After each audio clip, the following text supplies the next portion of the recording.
காந்தார சிற்பம் உன்னோட வெப்பம்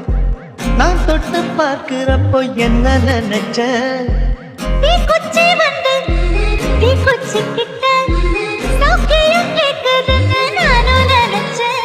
உன் கண்ண குழி